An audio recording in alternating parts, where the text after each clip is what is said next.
This week we want to give you an update on the Bertha armyworm situation in our area, as we have been seeing some in the field and there are reports of some fields that have been sprayed. So the Bertha armyworm moth lays its eggs in flowering canola, and those eggs hatch into the larvae about 1 week after they're laid. So we have been starting to see some larvae. They have 5 different instars, so they are various different sizes, and they also vary in color.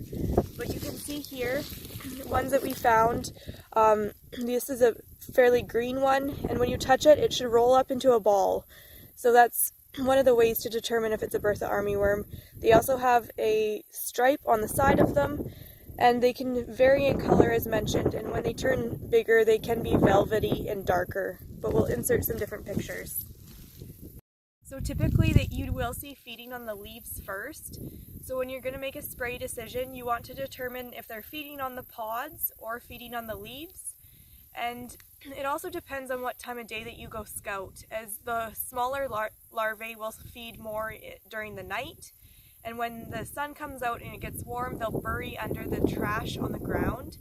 So you might go out and see none on the plants, but that doesn't mean they're not necessarily there. And as they get larger, the adults larvae will start to feed more on the plants day and night. Once they start feeding on the pods, that is where you'll start to notice a yield loss. So your threshold for Bertha armyworms will depend on the price of the canola per bushel and also the cost of the spray application. So we'll insert a chart, but for instance, if you have $10 per bushel canola and your spray application is going to cost you $10 per acre, your threshold would be 17 Bertha armyworms per square meter. However, if your spray application cost was $15, your threshold is up to 26 Bertha armyworms per square meter.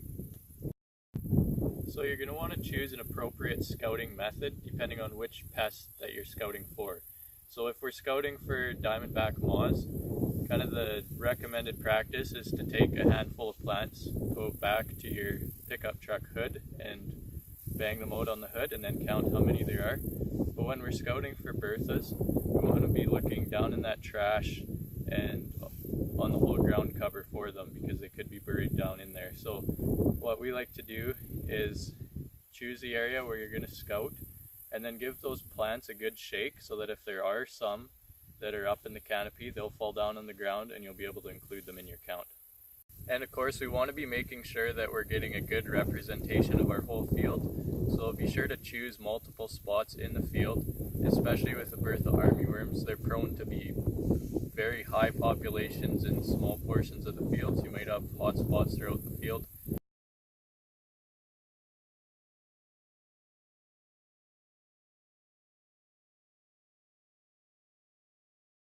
So they definitely are a little more difficult to scout for than flea beetles, but now that I've gotten down in the canopy, we'll start turning over all these leaf litter and looking down in there because they'll likely be buried, and there's one right there curled up.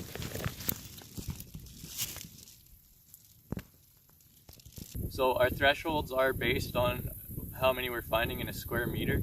So the way that we kind of like to do it is to reach out and search through all the leaf litter as far wide as you can reach, and it's going to be roughly a square meter. Unlike diamondback moths, Bertha armyworms are only a 1-generation pest. Once it reaches its final instar, it will pupate, and then we will not have to worry about a new generation coming this season.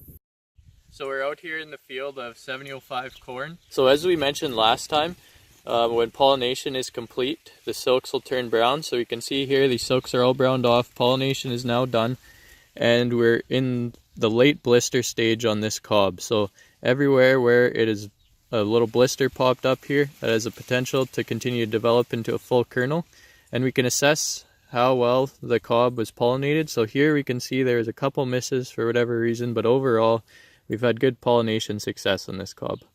So for our question of the week, in our last video, it was a bit of a trick question. The second leaf was actually from a burdock plant, so we apologize for tricking you. We promise that the question this week is one that is agronomically sound. So our question is, we have a few of these corn plants that we found, and we're wondering if you can diagnose what is with them. Our hint is the name of this disorder is very fitting for what you see. So just a reminder again that our summer tour is on July 31st. If you haven't responded and do want to come, please feel free. You're still welcome to come. If you would be able to just give us a call or a text, we would really appreciate it for our supper numbers. Thank you very much, and we'll see you in our next video.